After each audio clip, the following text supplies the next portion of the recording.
क्षेत्रीय कोषाध्यक्ष श्री पुष्पदंत जैन जी, इस प्रशिक्षण शिविर में आए हुए महानगर के सभी जो अपेक्षित वर्ग है उससे जुड़े हुए सभी पदाधिकारी और कार्यकर्ता बहनों और भाइयों, मैं सबसे पहले इस प्रशिक्षण शिविर में उपस्थित आप सभी कार्यकर्ताओं का मैं हृदय से स्वागत करता हूं। अगले 2 दिन भारतीय जनता पार्टी के मूल्यों, आदर्शों और संस्कारों के प्रति भारतीय जनता पार्टी अन्य दलों से भिन्न कैसे है और कैसे हमें अपनी एक अलग पहचान बनानी है, इन सब को लेकर के एक विशेष प्रशिक्षण के अभियान के क्रम में अनेक अनुभवी कार्यकर्ताओं का मार्गदर्शन यहां पर महानगर से जुड़े हुए इन सभी वरिष्ठ कार्यकर्ताओं को प्राप्त होने वाला है। मैं इस अवसर पर भारतीय जनता पार्टी की प्रदेश की जो कमेटी है उसके लिए जो हमारे प्रदेश के उपाध्यक्ष नियुक्त हुए हैं, डॉक्टर धर्मेंद्र सिंह जी, श्री रमेश सिंह जी,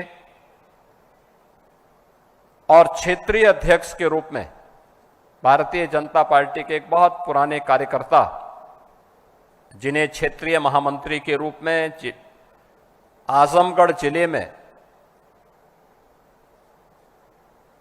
लंबे समय तक कार्य करने का अवसर प्राप्त है, ऐसे अनुभवी कार्यकर्ता को क्षेत्रीय अध्यक्ष बनाए जाने के अवसर पर मैं इन सभी का हृदय से अभिनंदन करते हुए बधाई देता हूं। भारतीय जनता पार्टी का जो एक प्रशिक्षण शिविर है, यह पंडित दीनदयाल उपाध्याय प्रशिक्षण महाअभियान का हिस्सा है। हम सब जानते हैं कि राष्ट्रीय स्वयंसेवक संघ के एक प्रचारक के रूप में, एक स्वयंसेवक के रूप में, एक प्रचारक के रूप में पंडित दीनदयाल उपाध्याय जी ने उन संस्कारों से ढल करके वे भारतीय जनता पार्टी के भारतीय जनसंघ की स्थापना के समय में एक संगठन महामंत्री के रूप में उन्होंने इस दायित्व का निर्वहन प्रारंभ किया। भारतीय राजनीति में अंत्योदय कि जब हम बात करते हैं, अंतिम पायदान पर बैठे हुए व्यक्ति के लिए शासन की नीतियों का आधार अंतिम पायदान पर बैठा हुआ व्यक्ति होना चाहिए। और पंडित दीनदयाल उपाध्याय जी ने स्वतंत्र भारत में सरकारों को इस बात के लिए आह्वान किया कि हमारी आर्थिक उन्नति का आधार, आर्थिक उन्नयन का जो आधार है वह ऊंचे पायदान पर खड़े व्यक्ति पर नहीं, बल्कि सबसे नीचे पायदान पर बैठे हुए उस व्यक्ति के साथ हम अपने आर्थिक नीतियों का समन्वय करें और आर्थिक नीतियां उनके हित को ध्यान में रख करके बनाई जानी चाहिए जो अंतिम पायदान पर बैठा हुआ व्यक्ति है। और तब उन्होंने देश की आर्थिक नीतियों के आधार को ध्यान में रखते हुए अंत्योदय का एक विचार भारतीय राजनीति को प्रदान किया। वास्तव में राजनीति मूल्यों और आदर्शों पर आधारित होती है। बिना मूल्य और आदर्श की राजनीति की स्थिति, जिसके बारे में श्रद्धेय अटल बिहारी वाजपेयी जी कहते थे कि वह तो एक मौत का फंदा है। अगर जो व्यक्ति बिना मूल्यों के, बिना आदर्शों के राजनीति में आया है तो अपने आप तो वह मरेगा ही मरेगा, लेकिन वह सिस्टम को भी मार डालेगा। और इसीलिए इस पूरे अभियान को भारतीय जनता पार्टी ने पंडित दीनदयाल उपाध्याय जी के मूल्यों और आदर्शों के से जोड़ते हुए उसे इस प्रशिक्षण के माध्यम से एक एक कार्यकर्ता के मन में पंडित दीनदयाल उपाध्याय जी के मूल्य, आदर्श, ये संस्कार समाहित हो सके, इसको ध्यान में रख करके इस प्रशिक्षण महाअभियान को पूरे देश के अंदर प्रारंभ किया। महानगर इकाई इस क्षेत्र में सबसे बाद में गठित हुई, इसलिए महानगर का ये प्रशिक्षण विभिन्न कार्यक्रमों के कारण आज से प्रारंभ हो रहा है। 1951 से लेकर के 1977 तक, 1980 से लेकर के और भारतीय जनता पार्टी का जो वर्तमान में पूरे देश के अंदर जिस प्रकार का वर्चस्व चल रहा है, पूरे देश के अंदर जिन आशाओं और आकांक्षाओं को लेकर के भारतीय जनता पार्टी ने अपनी यात्रा प्रारंभ की है, दुनिया के अंदर किसी भी राजनीतिक दल के लिए इस प्रकार की सफलता की प्रतिमान को स्थापित करना यह किसी सपने से कम नहीं। आज अगर पूरे दुनिया के अंदर सबसे बड़े राजनीतिक दल के रूप में भारतीय जनता पार्टी खड़ी है, दुनिया के लिए लोकतांत्रिक मूल्यों पर विश्वास करने वाले लोगों के लिए वह एक प्रेरणा बनी है, तो इसके पीछे भारतीय जनसंघ के समय से रसे बसे वे संस्कार हैं, वे मूल्य हैं जो भारतीय जनता पार्टी के प्रत्येक कार्यकर्ता ने अंगीकार किए थे। 1951 में संस्थापक अध्यक्ष के रूप में डॉक्टर श्यामा प्रसाद मुखर्जी के नेतृत्व में जो यात्रा प्रारंभ हुई, डॉक्टर श्यामा प्रसाद मुखर्जी के नेतृत्व में जो यात्रा 1951 में प्रारंभ होती है, 1977 तक भारतीय जनसंघ के रूप में यह यात्रा मजबूती के साथ आगे बढ़ी थी। ऐसा नहीं कि सत्ता को भीष्ट मान करके भारतीय जनसंघ ने यात्रा की हो, नहीं।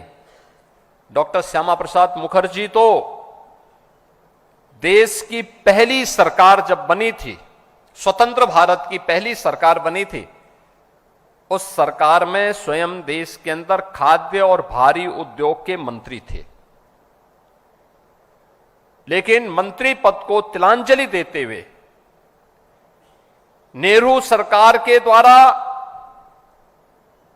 तुष्टीकरण की पोषक नीतियों को प्रोत्साहित करने के कारण उसके विरोध में उन्होंने मंत्रिमंडल से इस्तीफा दिया और उसके खिलाफ देश के अंदर आंदोलन की शुरुआत करने लग गए। राष्ट्रीय स्वयंसेवक संघ के संपर्क में आने के कारण बाद में राष्ट्रीय स्वयंसेवक संघ को भी लगा कि नहीं, ये उचित समय है जब हम देश को उस विकल्प की पूर्ति का आधार बना सकते हैं जो एक वैक्यूम कांग्रेस के तुष्टीकरण की पोषक नीतियों के कारण प्रारंभ होने वाला है। उन विकल्पों की पूर्ति के लिए एक राजनीतिक दल आज आवश्यक है और उस राजनीतिक दल के रूप में जो नेतृत्व उस समय दिया गया था वह डॉक्टर श्यामा प्रसाद मुखर्जी के नेतृत्व में भारतीय जनसंघ की स्थापना के साथ प्रारंभ होता है। भारतीय जनसंघ ने जो यात्रा प्रारंभ की, याद करिए, जब हर दल अपनी स्वयं की सत्ता के लिए,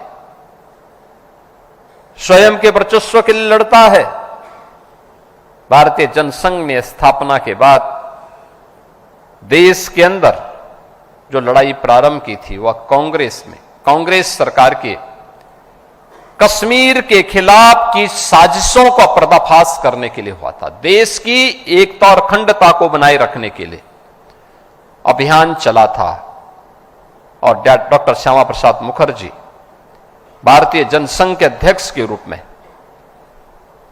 कश्मीर को भारत से अलग करने की साजिश के खिलाफ लड़े और उन्होंने अपना बलिदान दिया। याद करिए, आज भी भारतीय जनता पार्टी हो या उससे पहले भारतीय जनसंघ हमेशा एक नारा लगाता था, जहां हुए बलिदान मुखर्जी व कश्मीर हमारा है। 1953 से लेकर के लगातार 2019 तक, जब तक कश्मीर में धारा 370 समाप्त नहीं होगी, भारतीय जनता पार्टी और भारतीय जनसंघ का एक एक कार्यकर्ता किसी भी बड़े अभियान में, बड़े आंदोलन में एक नारा लगाता था, जहां हुए बलिदान मुखर्जी व कश्मीर हमारा है। एक देश में दो प्रधान, दो विधान, दो निशान नहीं चलेंगे, नहीं चलेंगे, यह आह्वान करते हुए उन्होंने कश्मीर की परमिट पद्धति का विरोध करते हुए डॉक्टर श्यामा प्रसाद मुखर्जी एक साजिश के शिकार हो गए। उन्होंने अपना बलिदान दिया, लेकिन भावी पीढ़ी के लिए, देश के लिए कुछ कर गुजरने की एक जज्बा भी पैदा किया। यानी भारतीय जनसंघ, जो भारतीय जनता पार्टी का पूर्व नाम है, यह उन महापुरुषों के बलिदानों पर आधारित है। डॉक्टर श्यामा प्रसाद मुखर्जी सबसे कम उम्र में कोलकाता विश्वविद्यालय के कुलपति के रूप में, जिन्होंने एक शिक्षाविद के रूप में एक दिशा दी, मात्र 33 वर्ष की उम्र में कुलपति बन गए थे। भारत के विभाजन को लेकर के जो षड्यंत्र हो रहे थे, पूरा बंगाल पाकिस्तान में शामिल करने की साजिश हो रही थी, उसके खिलाफ कोई लड़ा था तो डॉक्टर श्यामा प्रसाद मुखर्जी लड़े थे। बंगाल के अकाल के खिलाफ संघनाद करने वाले नामों में से प्रमुख नाम आता है उस वहां की त्रासदी से वहां के लोगों को राहत देने की जिस अभियान का नेतृत्व डॉक्टर श्यामा प्रसाद मुखर्जी ने किया हो, देश की आजादी के आंदोलन से लेकर के स्वतंत्र भारत में कांग्रेस की साजिश का पर्दाफाश करते हुए एक भारत श्रेष्ठ भारत की वर्तमान प्रधानमंत्री मोदी जी की जो आज परिकल्पना है, इसकी पृष्ठभूमि में अगर कोई एक महापुरुष है तो वह डॉक्टर श्यामा प्रसाद मुखर्जी, जिन्होंने उस समय एक देश में एक विधान, एक निशान और एक प्रधान की वकालत की थी और उस सपने को साकार किया है प्रधानमंत्री श्री नरेंद्र मोदी जी ने। याद करिए, 1953 से लेकर के लगातार यह संघर्ष चलता रहा और सफलता मिली जब भारतीय जनता पार्टी की केंद्र में पूर्ण बहुमत की सरकार बनी और श्री नरेंद्र मोदी जी देश के प्रधानमंत्री बने। ये लगातार चलता रहा। राजनीतिक स्थिरता यह विकास के लिए आवश्यक है और इसकी शुरुआत स्वतंत्र भारत में पहली बार किसी ने की थी तो यह पंडित दीनदयाल उपाध्याय जी ने की थी। उन्होंने 1967 में एक मिली जुली सरकार बन सके, संयुक्त विपक्ष भी बन सके, यह अभियान प्रारंभ किया था। याद करिए, जब भारतीय जनता पार्टी सरदेय अटल बिहारी वाजपेयी जी के नेतृत्व में केंद्र में पहली सरकार बनी थी और गठबंधन की सरकार बनी थी, देश में राजनीतिक अस्थिरता के कारण भारत की अर्थव्यवस्था एकदम खराब स्थिति में पहुंच चुकी थी, खराब दौर में पहुंच चुकी थी। 1996 और 1998 में सरदेय अटल जी के नेतृत्व में सरकार बनती है। 96 की सरकार मात्र 13 दिन रही, 98 में सरकार बनी और वही सरकार फिर आगे 2004 तक लगातार कार्य करती रही। राजनीतिक स्थिरता का दौर सरदेव अटल जी ने दिया, लेकिन इसकी शुरुआत की थी पंडित दीनदयाल उपाध्याय जी ने। इसका मंत्र दिया था पंडित दीनदयाल उपाध्याय जी ने। राजनीति में मूल्य और आदर्शों के प्रति समर्पण का भाव क्या होना चाहिए, पंडित दीनदयाल उपाध्याय जी उसके प्रतीक थे। सरदेव अटल बिहारी वाजपेयी जी ने दल से बड़ा देश, लोकतंत्र को बचाने के लिए आपातकाल के खिलाफ जो शंखनाद किया था 1977,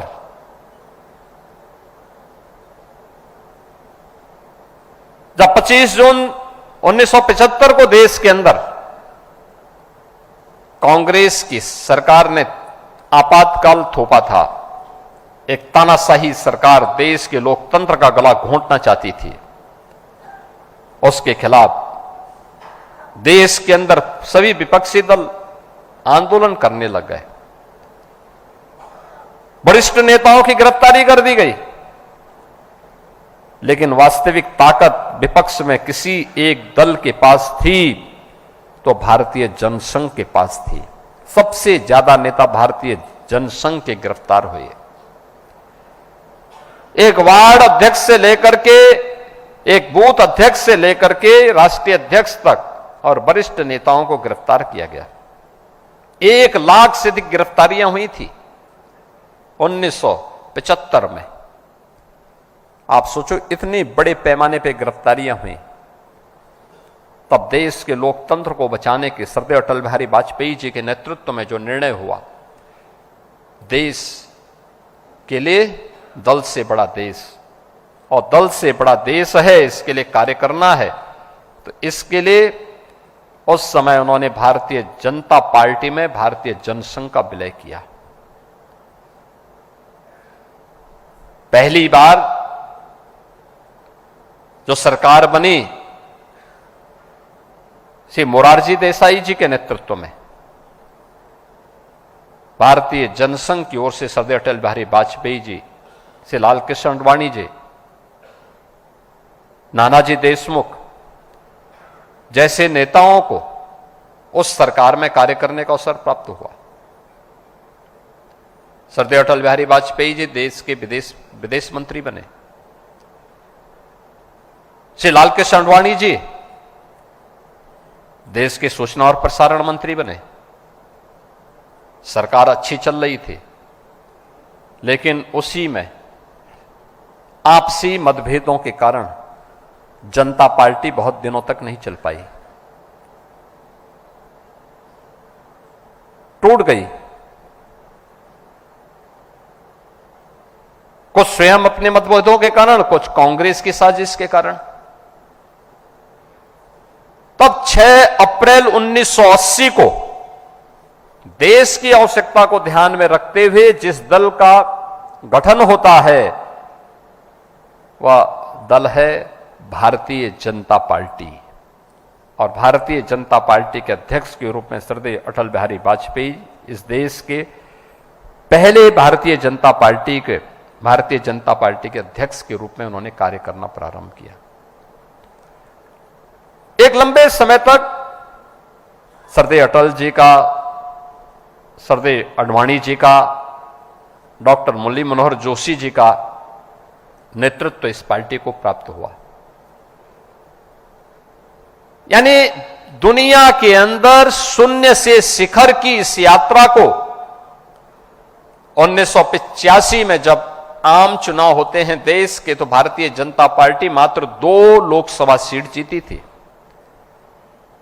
और आज देश के अंदर भारतीय जनता पार्टी 21 राज्यों में स्वयं अपनी सरकार है। भारतीय जनता पार्टी की केंद्र के साथ साथ इतने राज्यों में उसकी स्वयं की सरकार है। इतने बड़े पैमाने पर इतना विस्तार, दुनिया के सबसे बड़े राजनीतिक दल के रूप में भारतीय जनता पार्टी की ये यात्रा, आज दुनिया के अंदर ये यात्रा केवल सत्ता प्राप्त करने की यात्रा नहीं, ये यात्रा सुरक्षा की, सुशासन की, समृद्धि की और समन्वय की एक बेहतरीन यात्रा भी है। देश के अंदर सुरक्षा का एक बेहतरीन वातावरण बनाना, बाह्य सुरक्षा हो या आंतरिक सुरक्षा, इसका एक मॉडल भारतीय जनता पार्टी ने अखिल भारतीय स्तर पर दिया। याद करिए 2014 के पहले दुश्मन देश हमारे सैनिकों के साथ क्रूरता करता था, चोरी छिपे हमारे सैनिकों पर अत्याचार कर लेता था। सरकारें बोलती थी कि बोलना नहीं है क्योंकि कहीं संबंध खराब न हो जाए, यानी देश की कीमत पर संबंध बनाने की चिंता थी।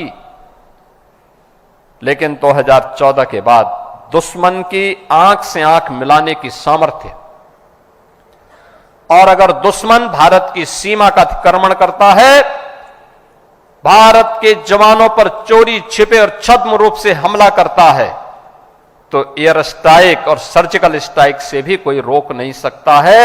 आज भारतीय जनता पार्टी ने देश ही नहीं दुनिया के सामने अपनी शक्ति और अपनी सामर्थ्य का परिचय देकर के भारत की सीमाओं की सुरक्षा सुनिश्चित की।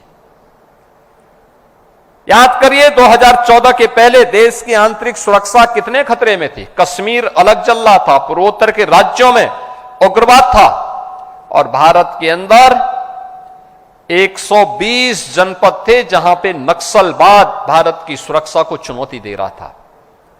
लेकिन आज नक्सलवाद बामुश्किल 1-2 जनपदों तक सीमित रह गया है, और वह भी बहुत शीघ्र समाप्त होगा।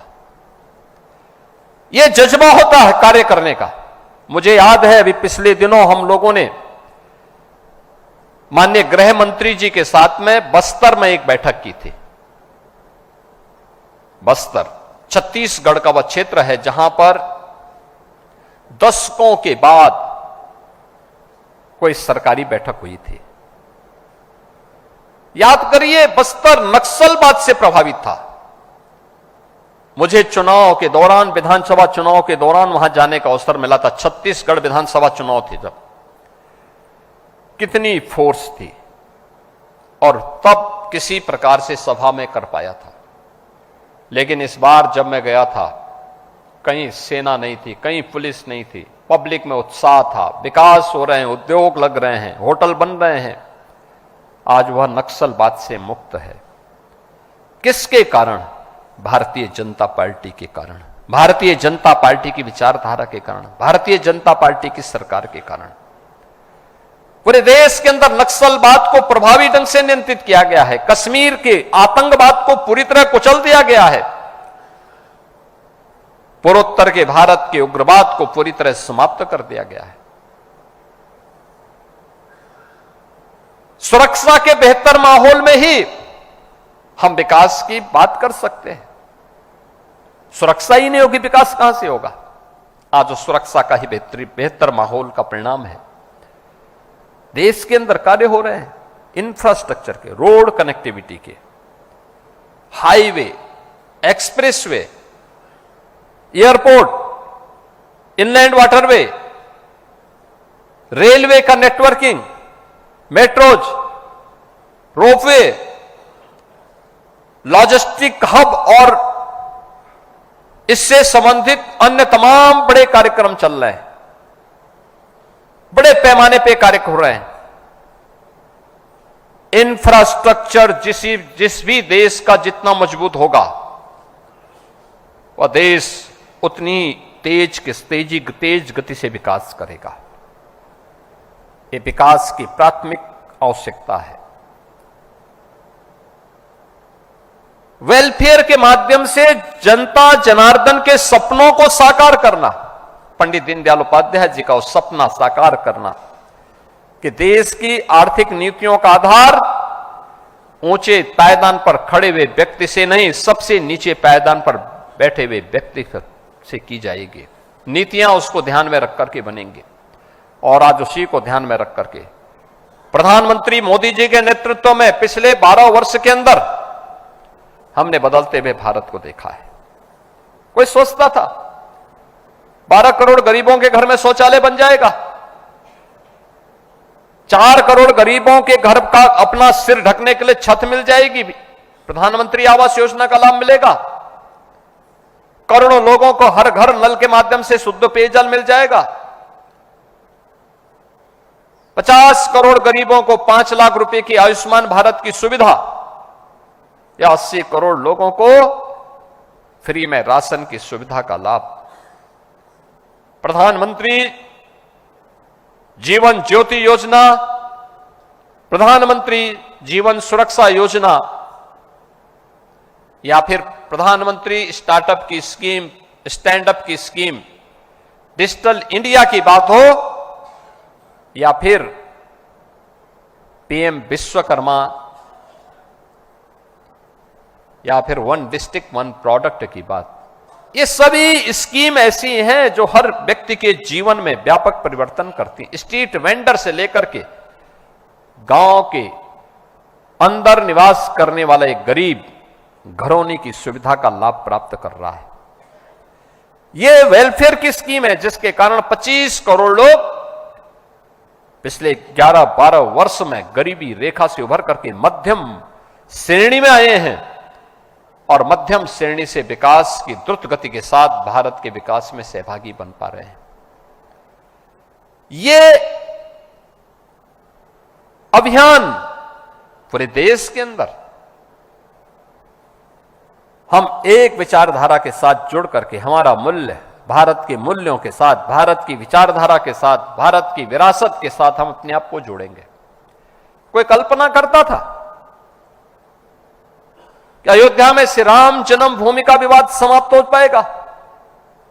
आज अयोध्या में प्रभु श्री राम का भव्य मंदिर का निर्माण हो चुका है।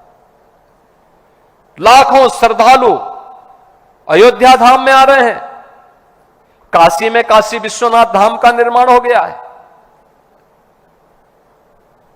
विंध्याचल में मां विंध्यवासिनी धाम का निर्माण हो गया है। हजारों वर्षों से चली आ रही कुंभ की परंपरा, आप देख रहे होंगे, कुंभ हजारों वर्षों से हो रहे हैं, लेकिन दिव्य और भव्य कुंभ भी हो, यह पहली बार हो रहा है। कुंभ स्वच्छ भी हो, स्मार्ट भी हो, यह पहली बार हो रहा है। पिछली सरकारों ने कुंभ को भगदड़ का, कुंभ को अव्यवस्था का, कुंभ को अराजकता का, कुंभ को गंदगी का पर्याय बना दिया था, और इसीलिए दुनिया के अंदर एक धारणा बन चुकी थी कि कुंभ का मतलब गंदगी, कुंभ का मतलब भगदड़। उस धारणा को बदला है। यह तब बदली है जब भारतीय जनता पार्टी की सरकार आई। विरासत को कैसे सम्मान दिया जाना चाहिए? आजादी के अमृत महोत्सव वर्ष के अवसर पर आपने देखा होगा कैसे आजादी के अमृत महोत्सव वर्ष पर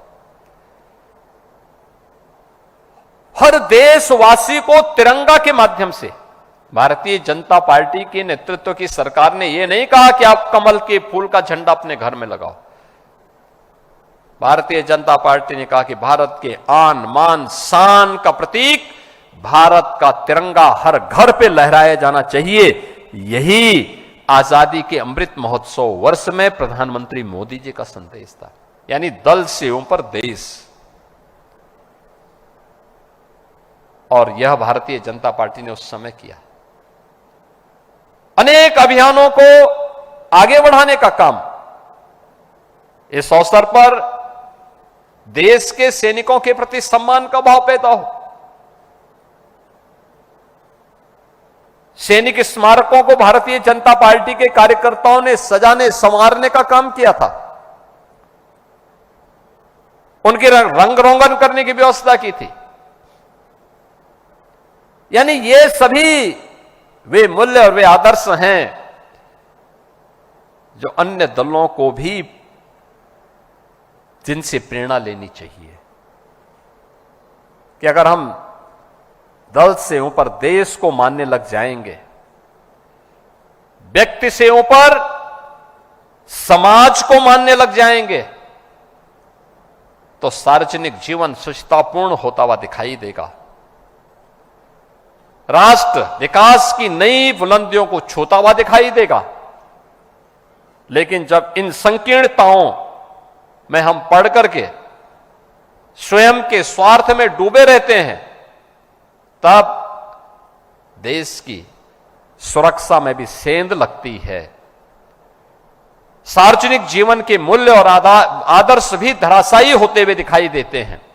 और इन सब से उभर करके एक नई प्रेरणा का केंद्र बिंदु अगर भारतीय जनता पार्टी आज बनी है, उसके पीछे उन लाखों लाख कार्यकर्ताओं का परिश्रम है, उनके अपने संस्थापकों के मूल्यों और आदर्शों के प्रति समर्पण का भाव है। सम और विषम परिस्थिति में अपने मूल्यों और आदर्शों के साथ पूरी निष्ठा के साथ कार्य करने का जज्बा, यही तो भारतीय जनता पार्टी के कार्यकर्ताओं का संस्कार है, जो उसको अन्य राजनीतिक दलों से एक अलग पहचान दिलाता है, समाज में सम्मान दिलाता है, एक अलग उसकी पहचान बनाता है।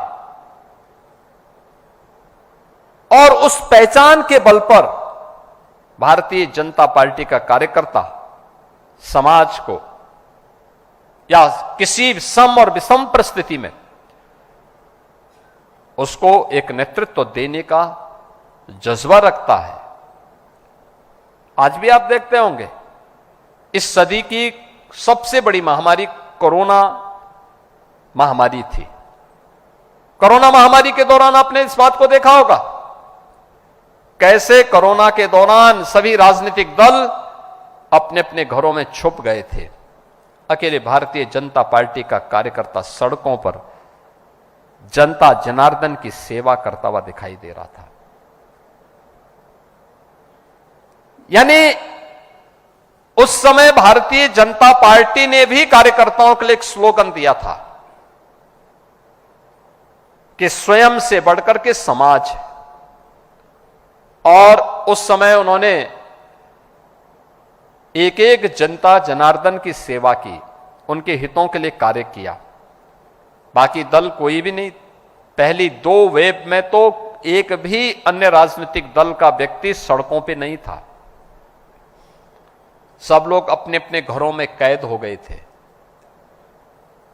लेकिन भारतीय जनता पार्टी का कार्यकर्ता लगातार जनता जनार्दन की सेवा के लिए लगा रहा, कार्य करता रहा। संकट के समय ही पहचान होती है, कौन हित है, कौन मित्र, कौन दुश्मन है, और सही मित्र कौन है, इसकी पहचान उसी से प्रारंभ होती है। यह प्रशिक्षण शिविर भारतीय जनता पार्टी या भारतीय जनसंघ के आदर्शों से जुड़े हुए उन महापुरुषों के जीवन गाथा को, जो आज वर्तमान में जिनकी प्रासंगिकता आज भी सार्वजनिक जीवन की शुचिता और पारदर्शिता के लिए महत्वपूर्ण है। भारतीय जनता पार्टी का हर कार्यकर्ता उन मूल्यों और आदर्शों को अपने जीवन का हिस्सा बना सके, इस बात को ध्यान में रख करके यह प्रशिक्षण भारतीय जनता पार्टी के स्तर पर पूरे देश के अंदर प्रारंभ किया गया। मुझे प्रसन्नता है कि आज से यह भारतीय जनता पार्टी गोरखपुर महानगर का यह प्रशिक्षण प्रारंभ होने जा रहा है। मैं इस अवसर पर महानगर की इकाई को, महानगर से जुड़े हुए उन सभी कार्यकर्ताओं को जो इस प्रशिक्षण शिविर में रहेंगे और अगले 2 दिन इस प्रशिक्षण शिविर में रह करके भारतीय जनता पार्टी से जुड़े हुए, सार्वजनिक जीवन से जुड़े हुए संस्थापकों के उन प्रेरणादायी आदर्शों के प्रति समर्पित प्रत्येक कार्यकर्ता के लिए आवश्यक प्रण कौन से हैं, कौन से महत्वपूर्ण संकल्प हैं, उन सब से जुड़ने का एक अवसर प्राप्त होगा। मैं इस पूरे प्रशिक्षण शिविर के प्रति हृदय से महानगर इकाई को इस प्रशिक्षण को प्रारंभ करने के लिए बधाई देता हूं और इस 2 दिवसीय प्रशिक्षण शिविर के प्रति अपनी शुभकामनाएं भी देता हूं। धन्यवाद। जय हिंद।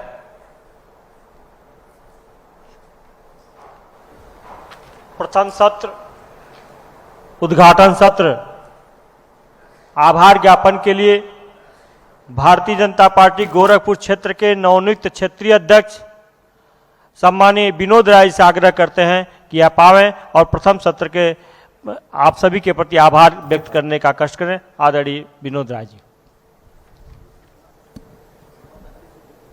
ये सीधी तस्वीर आपको हम दिखा रहे हैं और गोरखपुर की तस्वीर आपके सामने है, जहां पर उद्घाटन सत्र का सीएम योगी ने किया है शुभारंभ। और अब से कुछ देर पहले यहां मौजूद लोगों को वो संबोधित कर रहे थे, जिसमें कई महत्वपूर्ण बिंदुओं पर उन्होंने प्रकाश डाला है, कई महत्वपूर्ण बातों का जिक्र किया है। तो गोरखपुर से ये सीधी तस्वीरें फिलहाल आपको हम दिखा रहे हैं, जहां पर बीजेपी का ये प्रशिक्षण कार्यक्रम चल रहा है और इसका शुभारंभ किया है मुख्यमंत्री योगी आदित्यनाथ ने।